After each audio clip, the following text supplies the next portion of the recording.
Hello friends. आज discuss करने जा रहे हैं 6 फरवरी 2022 के कुछ इंपॉर्टेंट करंट अफेयर से। हालांकि 6 फरवरी को कल की सुबह की बात है। कुछ सैड न्यूज के साथ हम लोगों की शुरुआत हुई, क्योंकि लता मंगेशकर जी का देहांत हो गया था, जो कि एक लेजेंडरी सिंगर है। उनके जैसा फ्यूचर में ऐसा सिंगर हो पाना शायद इम्पॉसिबल सा लगता है। इनको नाइटिंगेल ऑफ इंडिया के नाम से जाना जाता था। न जाने कितना सिंगिंग के फील्ड में, म्यूजिक के फील्ड में न जाने कितना अवार्ड से जीत चुकी हैं।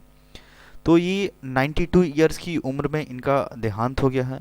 पिछले कुछ दिनों से हॉस्पिटलाइज थी, कोविड भी हो गया था, रिकवर हुई और अल्टीमेटली डॉक्टर्स लोग का ये स्टेटमेंट है कि उनका मल्टीपल ऑर्गन फेल्योर हो गया था, जिसके वजह से उनका देहांत हो गया।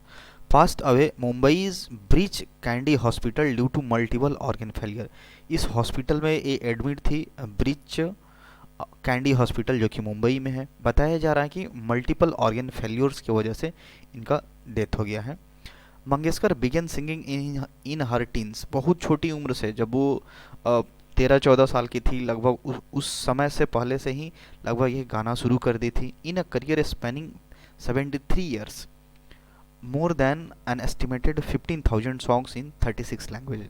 ये 36 लैंग्वेज में लगभग 15,000 से ज़्यादा गाना गा चुकी हैं। और इनका करियर देखा जाए, कि स्पान देखा जाए पूरे करियर का, तो कितना लगभग 70 ईयर्स तक रहा है। तो 36 लैंग्वेज में 15,000 से ज़्यादा गाना ये गा चुकी हैं। She is known as nightingale of India. She was awarded the nation's highest civilian honour, Bharat Ratna award इनको मार्च 2001 में मिल चुका है। तो ये हमारे लिए काफ़ी सैड न्यूज़ था, जो कि ऐसा कभी फ्यूचर में ऐसा कोई इतना लेजेंडरी सिंगर शायद इम्पॉसिबल है। नेक्स्ट हमारा है, ये भी इंपॉर्टेंट न्यूज है। India beats England to win record 5th ICC under 19 world cup. हमारी जो इंडिया की टीम है अंडर 90, जो 19 साल के एज के ग्रुप के लोग प्लेयर्स खेलते हैं, उसमें 5वीं बार ये world cup, under 90 world cup 5वीं बार भारत ने इंग्लैंड को हरा करके जीत लिया है। India lifted a record 5th ICC under 19 cricket world cup title after beating England by 4 wicket. 4 wicket से हरा करके। ये मैच कहाँ हो रहा था? एंटीगुआ में हो रहा था। ये स्टेडियम का नाम दे रखा है विवियन रिचर्ड्स स्टेडियम में ये हो रहा था। इसके पहले 4 बार और जीत चुका है इंडिया हमारा अंडर 19 वर्ल्ड कप।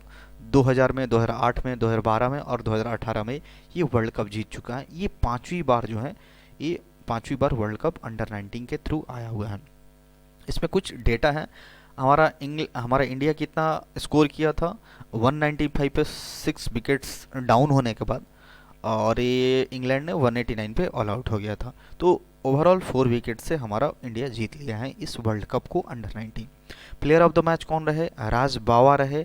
और प्लेयर ऑफ द सी डेवाल्ड ब्रेविस रहे। नेक्स्ट है, foundation stone for the world's 3rd largest cricket stadium laid in Jaipur.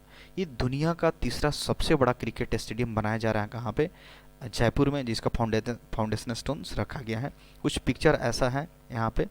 इसमें 75,000 लगभग दर्शक स्पेक्टेटर्स बैठ सकते हैं, बैठ के मैच देख सकते हैं।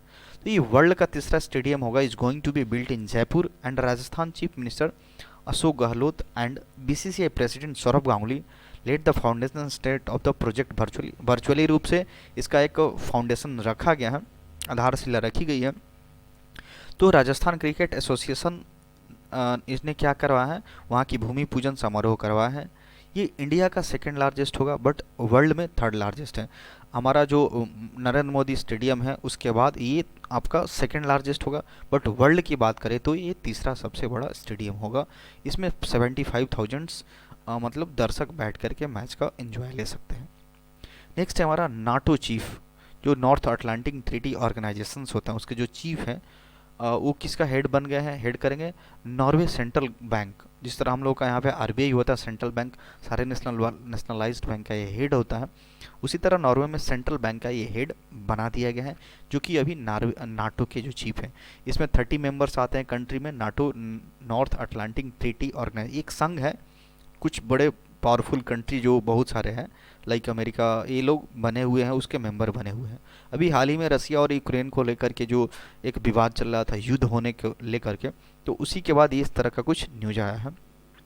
तो इनका नाम क्या है, नाटो के चीफ अभी है जेंस स्टोल्टेनबर्ग, जो 62 ईयर्स के हैं, will take over as Norway central bank governor at the end of year. ये जो वहाँ की नॉर्वे की सेंट्रल बैंक है उसके इस साल के अंत तक उनको गवर्नर बनाया जाएगा। कह रहा है कि appointment comes amid escalating tensions between West and Russia, Russia और यूक्रेन वगैरह के बीच में जो बहुत सारा टेंशन चल रहा था युद्ध को लेकर के, तो इसी के बीच में ये सारी चीज़ें आई हैं और इनको अपॉइंट किया गया है नॉर्वे के एज ए वहाँ के सेंट्रल बैंक के गवर्नर के रूप में। यही इंपॉर्टेंट न्यूज है, आगे मूव करते हैं। कह रहे हैं कि MS Dhoni first look release from graphic novel Atharva. ये एक महेंद्र सिंह धोनी का काफ़ी चर्चा में आ रहा है। ये एक्चुअली मूवी है नहीं, अथर्व करके जो है ये मूवी नहीं है, ये क्या है, ग्राफिकल एक नोवेल है।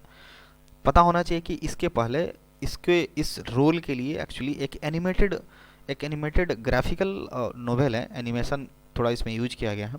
इसके पहले इसको शाहरुख खान को दिया जा रहा था, बट अल्टीमेटली कुछ डायरेक्टर एंड उनके बीच कुछ कन्फ्लिक्ट हुआ और फाइनली इनको महेंद्र सिंह धोनी को क्या किया गया, इनको रखा गया है।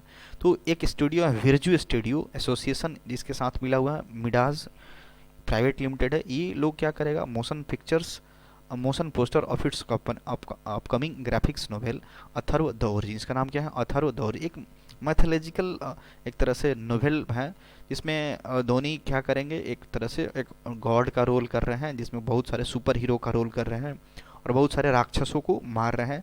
तो इसी तरह का कुछ चित्रण किया गया है। Cricketer Mahendra Singh Dhoni has been portrayed, इनका कुछ चित्रण किया गया है सुपर हीरो के तौर पे Atharva in graphical, not a movie, it's a graphical novel. तो द ग्राफिक नोवेल किसके द्वारा ऑथर किया गया है, रमेश थामिल मानी इनके द्वारा ऑथर किया गया है। Alright, it is produced by Vincent, ये नाम दे रखा है, इनके द्वारा ये प्रोड्यूस किया गया। तो ये मूवी नहीं है, ग्राफिकल नोवेल है, थोड़ा सा एनिमेटेड है।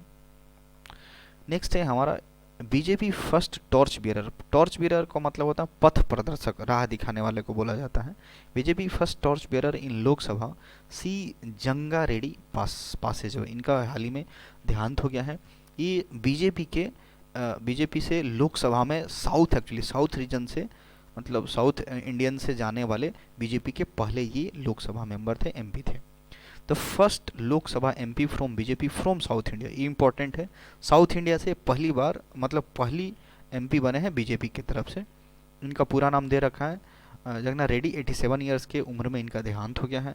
Reddy was one of the only 2 BJP Lok Sabha MPs elected in 1984 general election conducted after the assassination of prime minister of. जब इंदिरा गांधी जी का एक हत्या कर दी गई थी, उसके बाद जो एक इलेक्शंस हुआ था उसमें 2 बीजेपी के लीडर, 2 बीजेपी के ये जो MP थे चुने गए थे। एक तो ये थे जो साउथ से बने थे, ओनली वन, और दूसरे जो अदर MP थे वो AK पटेल थे, जो कि गुजरात से उनका चुना गया था। मेहसाना करके कोई जगह है, वहाँ से इनका चुना गया था। तो इम्पॉर्टेंट हुआ, बीजेपी के पहले लोकसभा MP थे जो कि साउथ इंडिया से बने थे। International day of zero tolerance for female genital mutilation 6 फरवरी, ये काफ़ी ही इम्पॉर्टेंट न्यूज होगा। International day of zero tolerance for female genital mutilation, ये क्या होता है एक्चुअली, अभी भी साउथ अफ्रीका के कुछ हिस्सों में, अफ्रीका महादेश के कुछ हिस्सों में ऐसी जो कुछ ट्राइबल एरिया है, जनजातीय लोग हैं, वहाँ पे क्या किया जाता है, फीमेल जेनाइटल पार्ट्स को, जो लाइक वेजाइना है, उसका खतना किया जाता है, मतलब मल्टीलेशन होता है। काफ़ी मतलब हॉरिफाइंग होता है एक्चुअली। उसमें क्या किया था, उनके जेनाइटल पार्ट्स को, वेजाइना का जो क्लिटोरिस होता है उसको काटा जाता है, और भी कई तरह का उसमें, जैसे वेजाइना को सील्ड कर दिया जाता है, उसको मतलब पैक्ड कर दिया जाता है। तो ये सारी चीज़ें काफ़ी गलत होती हैं। तो इसी को रोकने के लिए, इसी को ख़त्म करने के लिए, जीरो टॉलरेंस के लिए फीमेल जेनाइटल मल्टीलेशन मतलब खतना होता है एक उसका हिंदी में, is observed on 6 February to create awareness about ending the practice of female genital mutilation. इसको शॉर्ट में FGM बोलते हैं।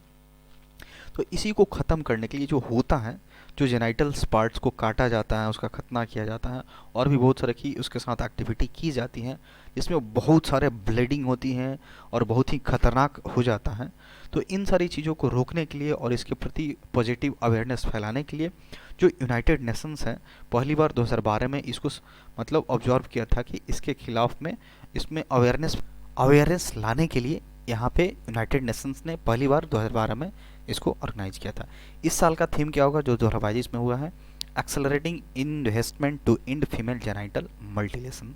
तो इसका ये थीम रहेगा, काफ़ी इंपॉर्टेंट होगा। नेक्स्ट है हमारा PESB recommends BK Tyagi for the post of CMD shipping corporation, SCI जिसको शॉर्ट में बोलते हैं। तो विनेश कुमार त्यागी ये क्या है, इनको अपॉइंट किया गया है next chairman and managing director CMD के रूप में, किसका, shipping corporation of India, SCI shipping corporation of India के CMD के रूप में इनको चुना गया है। अब PSU पब्लिक सेक्टर यूनिट है under the ministry of port shipping and waterways. He has been recommended for the post of public enterprises selection board, PESB बोलते हैं इसको, public enterprises selection board. In Friday को क्या किया इन्होंने, BK त्यागी को next एक तरह से बोल सकते हैं chairman and managing director shipping corporation of India का बना दिया है। अभी हाल ही में कौन है, HK जोशी जी हैं। HK Joshi is the present chairman and managing director of SCI। ठीक है, तो हाल ही में इनके बाद नेक्स्ट बनेंगे ये BK Tyagi ji. That's all for today.